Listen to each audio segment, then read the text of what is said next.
kelas 3C Tadris Biologi dengan dosen pengampu Bapak Hendra Lardiman, SSI MPD, Institut Agama Islam Negeri Kerinci, Fakultas Tarbiyah dan Ilmu Keguruan, tahun ajaran 2020-2021. Baiklah, di sini saya akan menjelaskan materi yang berjudul produktivitas. Pengertian dari produktivitas itu sendiri adalah sistem produksi dalam ekosistem erat hubungannya dengan daur materi dan aliran materi. Produksi merupakan istilah umum bagi para ahli ekologi yang digunakan untuk proses pemasukan dan penyimpanan energi di dalam ekosistem. Produktivitas ekosistem yaitu keseluruhan sistem yang dinyatakan dengan biomasa atau bioenergi dalam kurun waktu tertentu.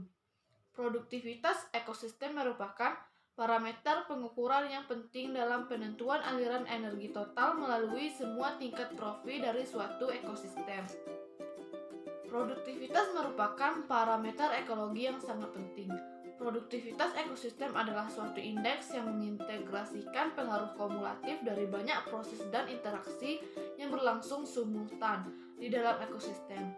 Jika produktivitas pada suatu ekosistem hanya berubah sedikit dalam jangka waktu yang lama, maka hal ini menandakan kondisi lingkungan yang stabil. Tetapi jika terjadi perubahan yang dramatis, maka menunjukkan telah terjadi perubahan lingkungan yang nyata. Produktivitas adalah laju produksi makhluk hidup dalam ekosistem. Produksi bagi ekosistem merupakan proses pemasukan dan penyimpanan energi dalam ekosistem. Pemasukan energi dalam ekosistem yang dimaksud adalah pemindahan energi cahaya menjadi energi kimia oleh produsen. Sedangkan penyimpanan energi yang dimaksudkan adalah penggunaan energi oleh konsumen dan mikroorganisme. Aliran energi di dalam ekosistem berhubungan dengan konsep produktivitas. Tumbuh-tumbuhan berklorofil mampu menangkap energi cahaya dan mengolah serta menyimpannya menjadi energi kimia berupa bahan organik.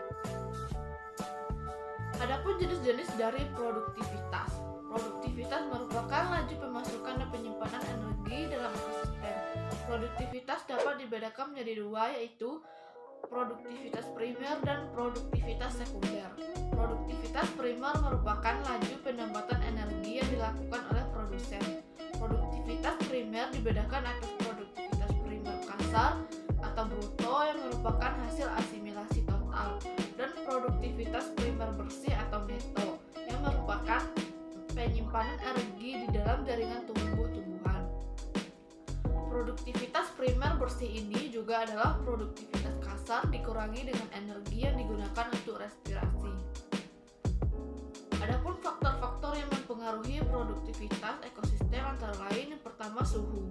Berdasarkan gradasi suhu rata-rata tahunan, maka produktivitas akan meningkat dari wilayah kutub ke ekuator. B. Cahaya. Cahaya merupakan sumber energi primer bagi ekosistem.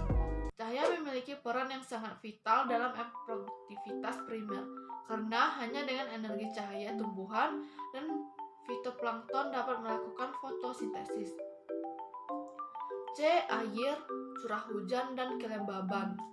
Produktivitas pada ekosistem terestrial berkorelasi dengan ketersediaan air. Air merupakan bahan dasar dalam proses fotosintesis, sehingga ketersediaan air merupakan faktor pembatas terhadap aktivitas fotosintetik. D. Nutrien.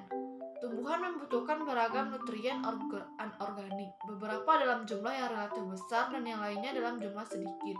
Akan tetapi semuanya penting. E. Tanah. Potensi ketersediaan hidrogen yang tinggi pada tanah-tanah tropis disebabkan oleh diproduksinya asam organik secara kontinu melalui respirasi yang dilangsungkan oleh mikroorganisme tanah dan akar. F. Herbivora. Herbivora adalah faktor biotik yang mempengaruhi produktivitas vegetasi. Sekitar 10% dari produktivitas vegetasi darat dunia dikonsumsi oleh herbivore biofag. Persentase ini bervariasi menurut tipe ekosistem darat. Selanjutnya, pengukuran produktivitas ekosistem. Pengukuran produktivitas yang sering dilakukan berdasarkan kuantitas tidak langsung, antara lain dengan mengukur yang pertama jumlah senyawa yang dihasilkan, kedua bahan mentah yang diperlukan, dan ketiga hasil samping. Ekosistem yang paling produktif adalah ekosistem yang terbuka, memiliki komunikasi yang intensif terhadap ekosistem lainnya, misalnya estuaria, terumbu karang, mangrove, lamun, dan semuanya, mendapatkan masukan nutrisi dari daerah sekitarnya. Itulah yang dapat saya sampaikan. Mohon maaf bila terdapat kesalahan. Saya tutup dengan wassalamualaikum warahmatullahi wabarakatuh.